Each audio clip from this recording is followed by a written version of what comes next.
France Culture, la dictée géante de Rachid Santaki avec Olivia Gesbert. Nous sommes en public du Musée de l'Air et de l'Espace pour une dictée spéciale aujourd'hui, une dictée géante d'abord, mais surtout une dictée de l'espace. Avec vous tous, bonjour d'abord au public venu nombreux pour cette dictée. Merci à tous d'être là et bienvenue à vous. Bonjour Rachid Santaki. Bonjour Olivia. Qui est à mes côtés. Et bonjour à vous, Anne-Catherine Robert-Auglusten, qui est directrice du musée et qui nous accueille aujourd'hui. Bonjour à tous et surtout bonjour à notre public qui est là très nombreux. Alors, on est aujourd'hui dimanche 5 septembre et la dictée sera diffusée sur l'antenne de France Culture qui participe à l'organisation de cet événement samedi prochain. Pour les auditeurs qui ne peuvent pas être avec nous sur place aujourd'hui, peut-être leur raconter ce décor assez exceptionnel qui nous entoure. Nous sommes déjà entourés de fusées, alors on n'est pas dedans, mais quand même c'est assez impressionnant. À ma droite, Ariane 1, si j'ai bien tout compris, et derrière nous, Ariane 5. Quelle différence entre les deux? Il y en a une qui est un peu plus forte que l'autre. Alors la différence entre les deux, c'est que vous avez plusieurs années d'études, de travail, d'ingénierie, puisque vous avez toute une série d'Ariane 1, Ariane 5, et puis bientôt, bien sûr, Ariane 6. Et le Musée de l'Air et de l'Espace a les deux maquettes. Alors Ariane 1 est une maquette, mais qui contient des pièces originales et qui vient d'être restaurée, ce qui est un programme qui a été assez important, puisque la maquette est très ancienne. Et Ariane 5, derrière nous, elle a aussi connu une restauration. Alors, on peut techniquement aller dedans. Je vous donne la petite surprise, mais c'est uniquement les personnes qui sont chargées de les restaurer, parce que la maquette est comme un pylône en fait électrique dans lequel vous pouvez monter, mais vous montez par palier et ça prend un certain temps. Donc c'est ce qui donne cette maquette grandeur nature et ce décor exceptionnel. Vous êtes sur un tarmac puisque vous êtes sur le premier aéroport de Paris avec l'aérogare historique qui a été construite par l'architecte Labro en 1937. Et vous êtes entouré d'avions, eux aussi bien évidemment uniquement des originaux, des avions civils, des avions militaires pour la joie et le plaisir des grands et des petits. Et vous avez un 747 à côté de vous, mais vous avez aussi derrière vous un avion militaire de ce qu'on appelle le pacte de l'OTAN. Donc pour se souvenir que l'histoire de l'aéronautique et du spatial, c'est une histoire qui se construit depuis de nombreuses années et qui continue à se construire dans les années qui viennent. Et c'est important pour nous, institutions culturelles, que vous soyez là aujourd'hui pour ce moment si particulier et cette dictée. Voilà, c'est un aéroport qui a été inauguré dans les années 30, en 1937, qui a été un aéroport aussi civil pendant longtemps, avant la construction, la création de Orly et de l'aéroport Charles de Gaulle qui aujourd'hui, effectivement, occupe aussi cet espace et permet aux avions de décoller. Alors nous, on va rester sur place, mais on va quand même après rejoindre les airs, où nous attend un invité, un lecteur très très spécial aujourd'hui. Rachid Santaki, c'est Thomas Pesquet, l'astronaute, le spationaute, qui va lire pour nous aujourd'hui, c'est la particularité de cette première dictée de l'espace, un texte que vous avez choisi ensemble. Peut-être nous dire un petit mot de cette collaboration particulière. Est-ce qu'il a tout de suite répondu oui à l'appel, Thomas Pesquet, pour cette aventure? Oui, alors j'organise, comme vous le savez, depuis 8 ans des dictées. Donc avec le Musée de l'Air, nous sommes penchés sur l'idée de démocratiser les lieux avec une dictée. Et donc après que Thomas Pesquet ait accepté de faire cette dictée, il a voulu partager un ouvrage qui était un barrage contre le Pacifique. Donc voilà, il avait fait un autre choix, mais je souhaitais que ce soit plutôt orienté vers un classique et de permettre aussi aux plus jeunes de se pencher sur un texte de Marguerite Duras. Voilà un peu comment se sont faits ces échanges et ce choix de texte. Vous allez peut-être nous dire un mot quand même de ce texte qui va faire, enfin de ce livre dont est extrait le texte de la dictée d'aujourd'hui, Un barrage contre le Pacifique de Marguerite Duras. C'est l'histoire de quoi qu'on comprenne? Alors c'est une histoire donc, qui se déroule en Indochine. Donc c'est l'histoire d'une mère, Suzanne et Joseph, qui vivent justement, qui sont venus, un couple français qui sont venus s'installer dans les colonies indo-chinoises afin de s'enrichir. Et malheureusement, la mère va vraiment être dans de grandes difficultés. Et le passage qui va être lu est un passage justement où on voit les difficultés dans lesquelles se trouve cette femme. Un petit mot juste pour présenter le public. Il y a des scolaires, des classes qui sont là. On a des visiteurs qui ont choisi de venir aujourd'hui au musée à l'occasion de ces journées portes ouvertes. Vous connaissez aussi, vous me parliez de Kamel Amran qui est dans le public. Rachid Santaki, qui va devoir à un moment lâcher son téléphone portable pour prendre note de la dictée, sinon ça ne va pas marcher. Vous allez avoir besoin de vos deux mains et de toute votre concentration. Bienvenue à vous, bonjour. Et bonjour à tous les moins de 18 ans qui sont là aussi et qui ont accepté, dont toi Léo, bonjour. Et d'autres, j'en vois derrière, j'espère que vous nous entendez tous bien. Oui, toi aussi, comment tu t'appelles? Toi, t'as levé la main. Alors là, regarde, il y a un micro qui arrive à toi. Tu vas pouvoir nous raconter pourquoi tu es là aujourd'hui avec nous. Non, c'est derrière, regarde. Là. Théophile. Salut Théophile, bonjour. Bonjour. Tu viens faire donc une dictée aujourd'hui avec nous? Oui. C'est un exercice que tu aimes bien, que tu affectionnes habituellement? Un peu. Ouais. Tu es en quelle classe? CM1. CM1, d'accord. Comme Léo qui est au premier rang. Bon. La dictée, vous allez voir, le texte n'est pas si facile, mais il est plein de bon sens et probablement vous allez pouvoir aussi vous repérer avec votre intuition. Merci à tous d'être là, en tout cas aujourd'hui. On va partir rejoindre notre invité très spécial qui nous attend quelque part là-haut, à plus de 400 km au-dessus de nous, dans l'espace. Il peut peut-être nous voir aujourd'hui. Il peut en tout cas sentir que tous les regards sont tournés vers lui. L'astronaute spationaute Thomas Pesquet qui s'invite donc en lecteur de la dictée géante aujourd'hui sur France Culture, une lecture réalisée en direct ou entre les murs plutôt de la Station spatiale internationale à 400 km, donc je le rappelle, au-dessus de nous. Il n'a pas choisi de vous faire plancher sur un texte de Jules Verne, ni sur un texte de Saint-Exupéry, mais bien sur un texte de Marguerite Duras, Barrage contre le Pacifique. Bonjour Thomas Pesquet. Bonjour à tous. Je suis ravi d'être avec vous pour cette première dictée de l'espace qui va dans quelques instants faire rayonner la langue française par-delà les frontières de la planète. Alors, cette idée de lire une dictée depuis l'espace, cette idée du musée de l'air et de l'espace, en coproduction, comme vous le savez, avec la dictée géante et France Culture, elle m'a beaucoup plu, peut-être parce qu'une bonne partie de ma famille est dans l'éducation nationale, notamment mes parents, mon frère, et peut-être aussi parce que ça me tient à cœur au final d'élargir un peu mon séjour dans l'espace et la manière dont je le partage au public le plus large possible. Et je trouve que la littérature a toute sa place dans une mission spatiale. Aujourd'hui, si on veut être les ambassadeurs de l'humanité dans l'espace, terme un peu pompeux, eh ben, il faut représenter un peu tout le monde, il faut représenter tous les profils, il faut inclure, y compris les profils littéraires, dans le métier d'astronaute. J'ai emporté quelques livres avec moi dans mes bagages et je ne suis pas le seul, mes coéquipiers Marc et Megan notamment lisent très régulièrement sur la station. Et puis au final, j'aime beaucoup le principe de rendre ludique, j'espère, un exercice qui a parfois mauvaise réputation. Moi-même, j'ai pas forcément que des bons souvenirs de certaines dictées par des profs au style un peu rigide, même si aujourd'hui, je les remercie parce que je trouve ça très important d'avoir une bonne orthographe. Alors finalement, parmi plusieurs textes, plusieurs œuvres sur des sujets comme le dépassement de soi, la puissance de la nature ou encore l'aventure en général, j'ai retenu Un barrage contre le Pacifique de Marguerite Duras. Je l'avais lu à 20 ans, à un âge où on est peut-être particulièrement formé par ces lectures et participer à la dictée de l'espace. Ça me donne envie de le relire avec mon regard d'aujourd'hui, de voir comment la métaphore du barrage résonne en moi à présent. Et d'autant que mon métier m'a donné très littéralement la chance de prendre à 2 reprises du recul sur la planète et sur la société. Mais passons à ce que vous attendez, la première lecture du texte.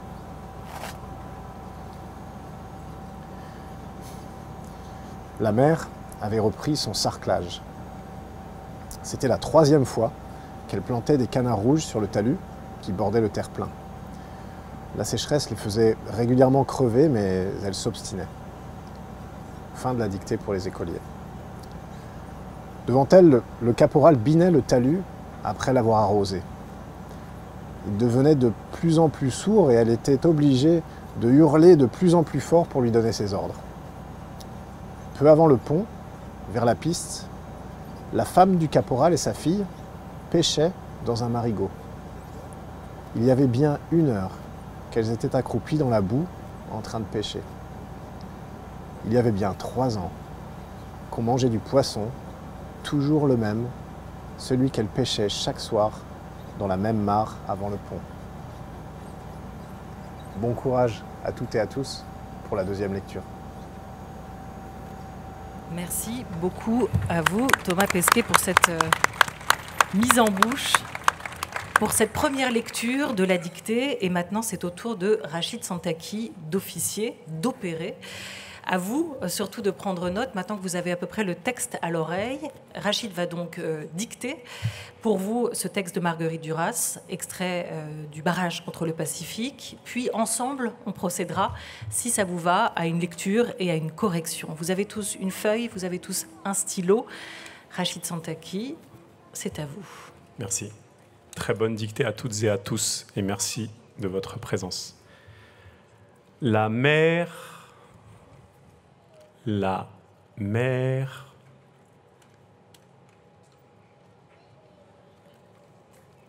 avait repris, la mer avait repris son sarclage. Point. La mer avait repris son sarclage. Point.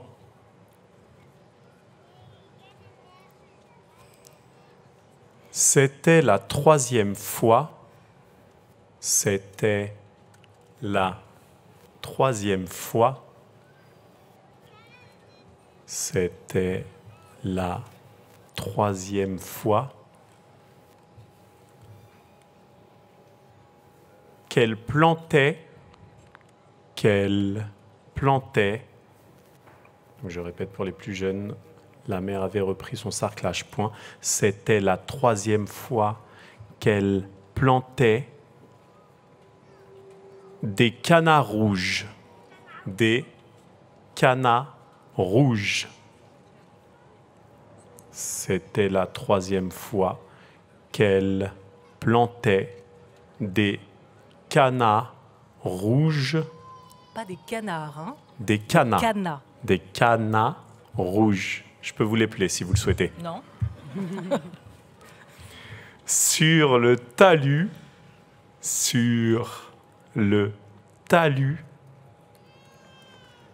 qu'elle plantait des canards rouges sur le talus.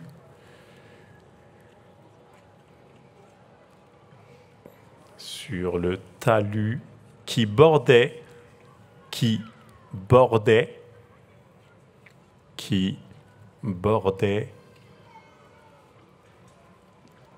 le terre-plein. Point. Sur le talus qui bordait le terre-plein. Point.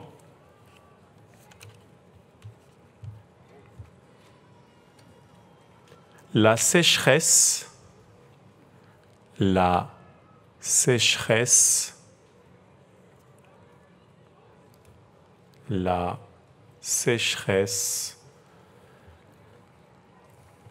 faisait,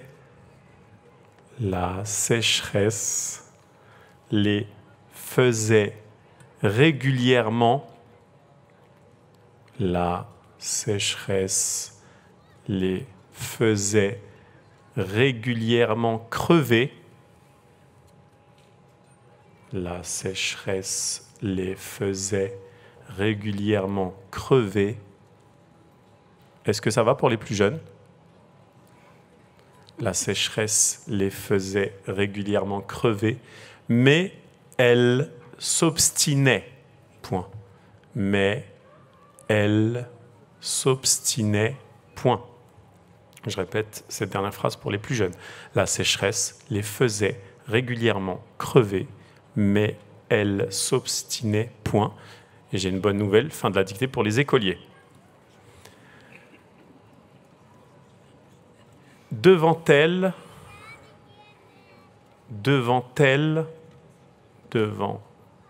elle, devant elle, le caporal, devant elle, le caporal, Binet le talus, Binet le talus, devant elle, le caporal, Binet le talus, après l'avoir arrosé, point. Devant elle, le caporal, Binet le talus, après l'avoir arrosé, point. Il devenait de plus en plus sourd. Il devenait de plus en plus sourd. Il devenait de plus en plus sourd. Et elle était obligée, et elle était obligée, et elle était obligée de hurler de plus en plus fort, de plus en plus fort. Je répète, il devenait de plus en plus sourd et elle était obligée de hurler de plus en plus fort. De hurler de plus en plus fort. De hurler de plus en plus fort pour lui donner ses ordres. Point. Pour lui donner ses ordres. Point. Peu avant le pont, virgule, peu avant le pont, virgule, vers la piste, virgule, peu avant le pont, virgule, vers la piste, virgule, la femme du caporal, la femme du caporal, je répète, peu avant le pont, virgule, vers la piste, virgule, la femme du caporal, et sa fille,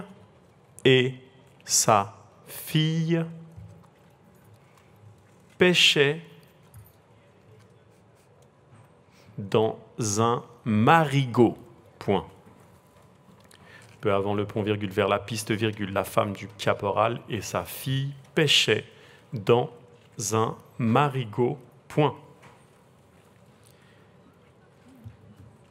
Il y avait bien une heure, il y avait bien une heure,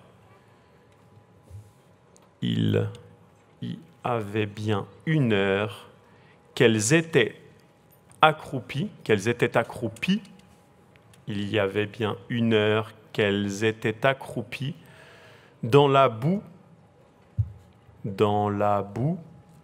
il y avait bien une heure qu'elles étaient accroupies dans la boue, en train de pêcher. Point. Il y avait bien une heure qu'elles étaient accroupies dans la boue, en train de pêcher. Point. Il y avait bien 3 ans, il y avait bien 3 ans, il y avait bien 3 ans, qu'on mangeait du poisson, virgule, il y avait bien 3 ans qu'on mangeait du poisson, virgule, toujours le même, virgule, toujours le même, virgule. Donc je répète, il y avait bien 3 ans qu'on mangeait du poisson, virgule, toujours le même, virgule. Celui qu'elle pêchait, celui qu'elle pêchait, celui qu'elle pêchait, chaque soir, dans la même mare, Donc je répète, il y avait bien 3 ans qu'on mangeait du poisson, virgule, toujours le même, virgule, celui qu'elle pêchait chaque soir dans la même mare, avant le pont. Point final. Je répète ce passage, toujours le même, virgule, celui qu'elle pêchait chaque soir dans la même mare avant le pont. Point final. Voilà, j'espère que cette lecture vous a permis d'écrire correctement. On n'avait pas précisé qu'on ne peut pas aller regarder dans son téléphone portable les réponses, hein, c'est sûr. Et on n'a pas le droit non plus de souffler à sa voisine, c'est sûr. Voilà. Mais comment ça s'est passé pour vous, Léo, toi qui es au premier rang? Raconte-nous. C'était dur, mais j'ai bien aimé. C'était dur, tu as été jusque quand Rachid dit la dictée s'arrête là pour les écoliers? Tu t'es arrêté là, hein? Oui. C'est ça, ok. Sacha, ça s'est bien passé pour toi, la dictée? Oui. Pas trop difficile? Non, ça va. Bon. On a aussi Yanis, Caïs et Ryan qui sont ici. Est-ce que la dictée, où est-ce que vous êtes? Là. Comment ça s'est passé pour vous, niveau de difficulté? Ça va. Ça va? Ben, ça a été. Bon. J'ai trouvé que ça allait un peu vite, mais ça s'est bien passé. Ça allait un peu vite. Est-ce que vous avez besoin d'une dernière lecture rapidement, juste Théophile notamment aussi, et les plus grands pour vérifier que vos accords sont bons? Ou est-ce qu'on peut direct attaquer la correction de cette dictée? Qui souhaite juste une lecture pour prendre le temps de... Il y en a quand même un petit peu. Rachid, on se fait une dernière lecture? Très bien. Et on corrige. Un peu Merci. rapide. Très bien. La mère avait repris son sarclage, point. C'était la 3e fois qu'elle plantait des canards rouges sur le talus qui bordait le terre-plein, point. La sécheresse les faisait régulièrement crever, mais elle s'obstinait. Fin de la dictée pour les écoliers. Devant elle, le caporal binait le talus après l'avoir arrosé, point. Il devenait de plus en plus sourd et elle était obligée de hurler de plus en plus fort pour lui donner ses ordres, point. Peu avant le pont, virgule, vers la piste, virgule, la femme du caporal et sa fille pêchaient dans un marigot, point. Il y avait bien 1 heure qu'elles étaient accroupies dans la boue en train de pêcher, point. Il y avait bien 3 ans qu'on mangeait du poisson, virgule, toujours le même, virgule, celui qu'elles pêchaient chaque soir dans la même mare avant le pont, point final. Merci beaucoup. Allez, on attaque cette correction maintenant avec vous tous et avec notre invitée Anne-Catherine Robert-Auglusten qui nous accueille donc ici chez elle au Musée de l'Air et de l'Espace au Bourget. On va attaquer avec peut-être ce que peut être la première difficulté, ce mot sarclage dans la première phrase de cette dictée. La mer, donc c'est pas la mer dans laquelle on nage, c'est la mer, la maman, qui s'écrit M. Léo.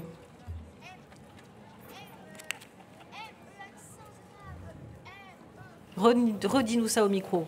M-E accent grave, R-E. Parfait.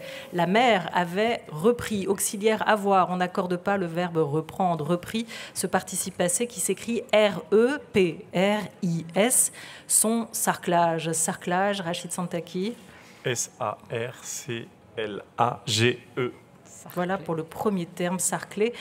Vous voulez nous en dire un peu plus, Anne-Catherine, si vous êtes, vous, une spécialiste de la terre et du travail que cette femme fait, ce labeur qu'elle pratique aussi pour tenter de faire pousser, planter ces canards rouges. Mes collègues vous diront que je ne suis pas du tout spécialiste du jardinage et de la terre, mais plutôt des avions et des techniques. Mais effectivement, sarclage de sarcler, donc il ne fallait pas oublier le L. C'était la 3e fois, pas de difficulté, c'est apostrophe, E accent grave, T-A-I-T, la 3e fois, on n'oublie pas le S à foi, F-O-I-S, c'est pas la foi, le sentiment religieux, là on est sur cette répétition, qu'elle plantait, P-L-A-N-T-A-I-T, on est sur un imparfait, 3e personne du singulier, qu'elle plantait des canards rouges sur le talus. Alors qu'est-ce que ou qu'est-ce que sont ces canards rouges, Rachid? Alors, ces canards rouges. Voilà, effectivement. Planter, ce serait pas très simple. Les canards rouges, j'en ai jamais vu. Plantés, en tout cas. Et le canard, c'est également connu sous le nom de balisier. C'est une plante, tout simplement. Sur le talus, talus. C'est un mot singulier, mais qui a une petite particularité, le talus. Sacha, comment on écrit le talus? T-A-L-U-S. Au singulier et au pluriel, bravo. Est-ce que ce talus, ça a été pour tout le monde? Au singulier et au pluriel, effectivement, c'est un terrain en pente un peu inclinée. On peut parfois le bâtir dans des moments où on veut faire un ouvrage de fortification. Je parle, monsieur, madame, monsieur, jusqu'à ce que le micro... Ah non, pardon, madame, ici, arrive jusqu'à vous. Pardon, vous n'avez pas épelé Cana, s'il vous plaît? Ah, on n'a pas épelé, on l'a Cana, très défini. Ah oui, puis c'est pas facile, bravo. C-A-2-N-A-S, pardon. C-A-2-N-A-S. Heureusement qu'il y en a qui suivent. Hein. Merci, toutes Merci, nos excuses. madame. Des canards rouges, C-A-2-N-A-S. C'était la même question pour vous, madame, au fond? Oui, c'était ça? Rouge, on n'oublie pas le S, du coup, à rouge, qui s'accorde avec cana. Oui. Oui, en fait, je me... Non, On vous entend très bien. Enfin, je crois. non, en fait, je me posais la question parce que dans les exercices, Cana ne prenait qu'un seul N. Les Dans la exercices. Effectivement, oui, dans le kit. Il y avait une erreur, effectivement. Alors, c'était dans le kit, l'erreur? Oui, exactement. Très bien. Bon, je ne savais pas qu'il y avait un kit. Merci. Donc, Cana, ici, avec 2 N à S. Rouge qui s'accorde avec un S sur le talus T-A-L-U-S qui bordait, AIT, le terre-plein. Comment vous écrivez ce terre-plein, avec un trait d'union ou pas? Au fond, pardon, entre les masques et les casquettes, je ne sais pas si tu es un jeune homme ou une jeune femme.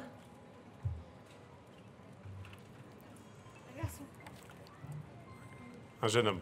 Un jeune homme, pardon. Bonjour, jeune homme. Bonjour. On n'entend pas, Adrien. On voulait savoir comment s'écrit ce terre-plein. T-E-2-R-E-P-L-E-I-N. C'est parfait. Très bien. P-L-E-I-N, avec cette toute petite particularité pour le terre-plein. Alors déjà, depuis la réforme de l'orthographe, où on essaye de simplifier tout, on a le droit, on est autorisé de l'écrire en un mot, ce terre-plein. Mais sinon, on pense effectivement au trait d'union, si on veut respecter l'écriture, l'orthographe originale. Et au pluriel, on met un S à plein, mais on n'en met pas à terre. Les terre-pleins, P-L-E-I-N-S, quand c'est au pluriel, mais ici, le mot est au singulier. La sécheresse, avec 2 S. Anne-Catherine, Robert, Augusten, on continue. Les faisait régulièrement crever. Alors, Infinitif ou participe passé? les faisait prendre, donc les faisait crever. C-R-E-V-E-R. On continue même à notre âge de garder le truc qu'on a appris dans nos jeunes années. Nos petits moyens mémotechniques. Absolument. Ça, c'est vrai. Mais elle s'obstinait, S'-O-B-S-T-I-N-A-I-T. Elle, c'est la troisième personne, et on reste sur un imparfait. Voilà, fin de la dictée pour les écoliers qui peuvent relever le stylo. Rachid, je vous laisse continuer. D'accord. Devant elle, le caporal binait le talus après l'avoir arrosé. Donc devant, D-E-V-A-N-T, devant elle, le caporal avec un C. On peut avoir l'habitude de voir une marque qui s'écrit avec un K, donc attention à ces repères. Donc caporal, C-A-P-O-R-A-L, binet, pas de difficulté, imparfait, B-I-N-A-I-T. Le talus, on retrouve le talus, donc T-A-L-U-S, après l'avoir arrosé, donc, et accent aigu, et la règle que vous rappeliez tout à l'heure, à Très remplacer. simple. Voilà. Ouais. N'oubliez jamais de remplacer par un verbe qui vous permet effectivement d'entendre la différence. Je le rappelle notamment, et pas que pour nos jeunes publics, pour nos publics un peu plus âgés, on a encore quand même malheureusement des petites erreurs à nos âges. Donc après l'avoir arrosé, après l'avoir pris, et donc on se rend compte qu'on met et accent. Voilà, j'ajoute une petite précision, arroser verbe du premier groupe, donc participe passé en et on a le COD qui le précède, qui précède l'auxiliaire avoir. Dans ces cas-là, on accorde. Là, le L apostrophe remplace le talus, donc comme c'est un mot au masculin, ça se termine effectivement par un et, pas de difficulté. Mais si le COD avait été féminin, on pouvait procéder à l'accord. Arroser quoi? En l'espèce, le talus. Avec le verbe avoir. Normalement, on n'accorde pas, sauf quand le COD est avant le verbe avoir. Avec le verbe être, on accorde l'auxiliaire être. Je continue la lecture. Il devenait de plus en plus sourd, donc il devenait, pas de difficulté particulière, D-E-V-E-N-A-I-T, de plus en plus sourd, S-O-U-R-D, et elle était obligée de hurler. Donc, elle était obligée, on n'oublie pas d'accorder obligé au féminin. Donc, et accent aigu, E. De hurler, donc Olivia tout à l'heure l'a précisé, hurler, on n'oublie pas le H, évidemment, H-U-L-R, pardon, L-E-R, de plus en plus fort, F-O-R-T, pour lui donner, donner, D-O-2-N-E-R, toujours cette règle, on remplace par un verbe du troisième groupe. Ces ordres, ce sont les siens, donc c'est un possessif pour ces ordres, donc S-E-S, ordre au pluriel, on n'oublie pas le S, point. Pas de questions, on continue? Pas de difficulté particulière sur ce tronçon de texte, sur cette phrase-là. Rachid, peu avant le pont. Peu avant le pont, virgule, vers la piste, virgule, la femme du caporal et sa fille pêchaient. Pêchaient, on n'oublie pas de l'accorder au pluriel, puisque c'est le caporal et sa fille qui pêchaient. P-E, accent circonflexe, C-H-A-I-E-N-T. Dans un marigot. Alors juste une petite précision sur le verbe pêcher, qui a son homonyme. On est d'accord ici qu'il s'agit de l'acte de pêcher, d'essayer d'attraper des poissons, à ne pas confondre avec pêcher, commettre un péché ou commettre une erreur. Pêcher, l'erreur, c'est avec un accent grave.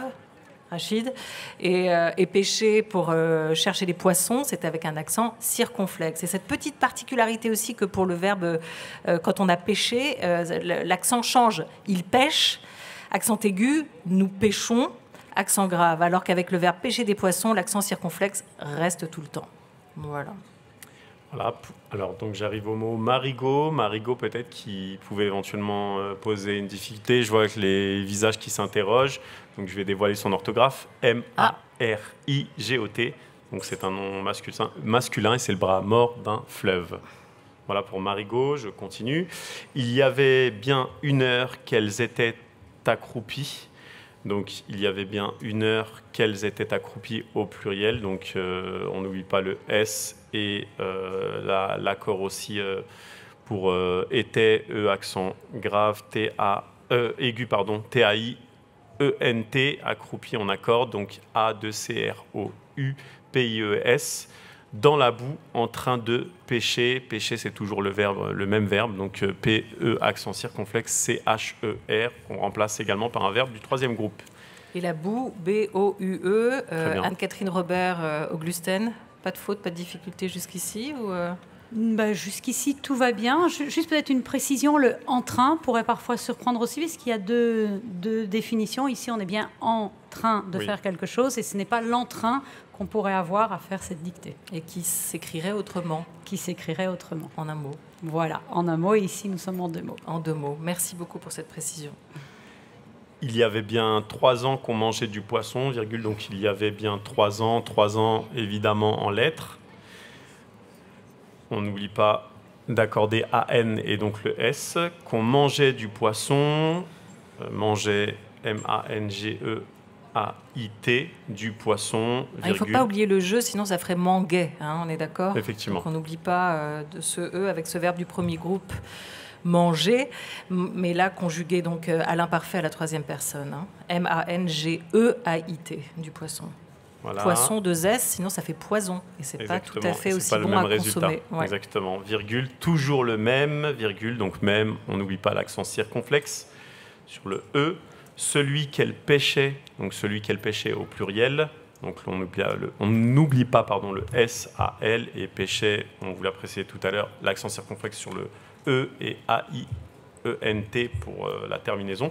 Chaque soir, au singulier évidemment, dans la même mare, la mare, donc M-A-R-E, avant le pont, point final.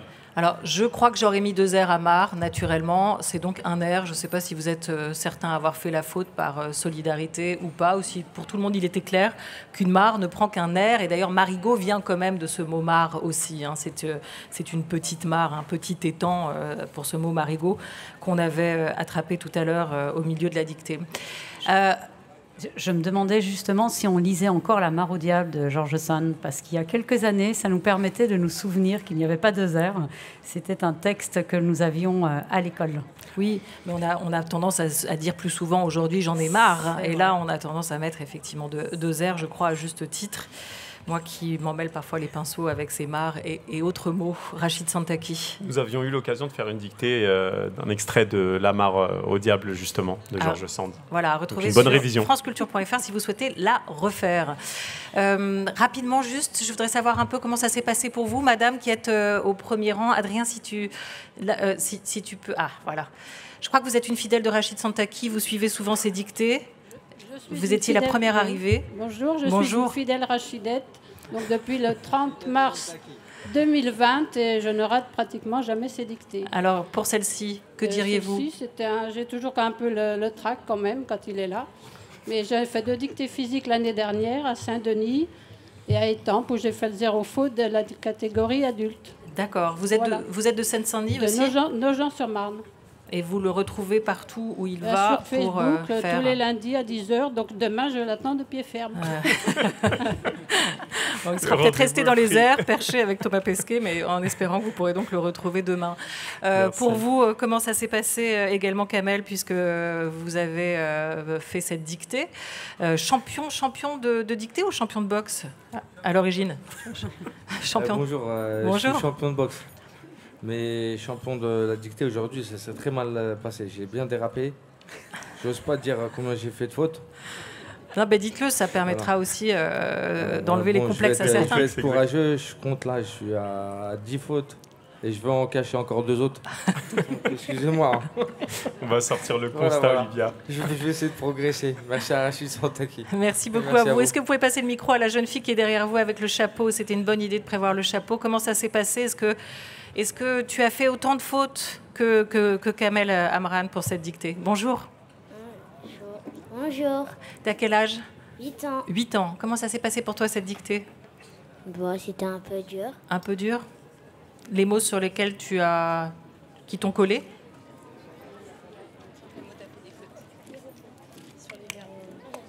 Elle a fait 0 faute? C'est vrai? Elle avait amené son stylo gomme. Ah, génial, le fameux stylo gomme. Très, très bien. Bravo. Bon, en tout cas, l'idée, c'est d'apprendre quand même des choses. Même si on ne sait pas tout dès le début, on essaye de progresser au fur et à mesure. Et Rachid va nous rappeler l'importance de lire pour pouvoir aussi progresser, lire et écrire pour pratiquer son orthographe. Effectivement, et je remercie notre jeune candidate dont je connais la maman, qui m'avait promis de venir à une dictée. Donc merci à sa maman et bravo à toi. Voilà, bravo à tous. Merci beaucoup d'avoir participé à cette dictée dans cet écrin qui est ce tarmac du musée de l'air et de l'espace où vous nous avez invité, Anne-Catherine Robert, au Glusten. Beaucoup de projets que vous mettez en œuvre avec les scolaires, avec les enfants, mais aussi simplement avec les habitants de Seine-Saint-Denis. C'est le cas de cette dictée. Peut-être d'autres rendez-vous à nous indiquer, d'autres envies. Alors, le musée de l'air et de l'espace a des événements à peu près toutes les semaines. Il est ouvert du mardi au dimanche, toute la journée. Et c'est vrai que notre ambition, c'est que ce musée soit le musée de son territoire, le musée qui est à la fois, bien sûr, un musée national avec une collection nationale, mais c'est un musée qui est bien dans son territoire. Et je remercie le président du département d'être avec nous. Je remercie toutes les associations parce que pour nous, c'est vraiment important d'être soutenus par nos ministères, par nos tutelles, pour pouvoir vous offrir tous ces événements. Et nous avons dans quelques semaines, bien sûr, les Journées du patrimoine, le Salon de la formation de l'aéronautique et du spatial. Si vous voulez venir, c'est aussi un événement gratuit pendant 3 jours. Et vous pourrez découvrir tout ce que vous pouvez obtenir comme formation autour de l'aéronautique et du spatial. C'est à partir du 25 septembre. Merci beaucoup à vous, Anne-Catherine Robert, Augustin, d'avoir été ici avec nous pour cette dictée. Merci 1000 fois à Thomas Pesquet, où qu'il soit, en espérant qu'il nous entende, d'avoir accepté de jouer le jeu et d'être le lecteur émérite de cet extrait de Marguerite Duras, Barrage contre le Pacifique, qui le fait réfléchir donc à son isolement. Il avait un petit temps d'avance, sachant aussi qu'il est donc d'une famille d'enseignants, de profs.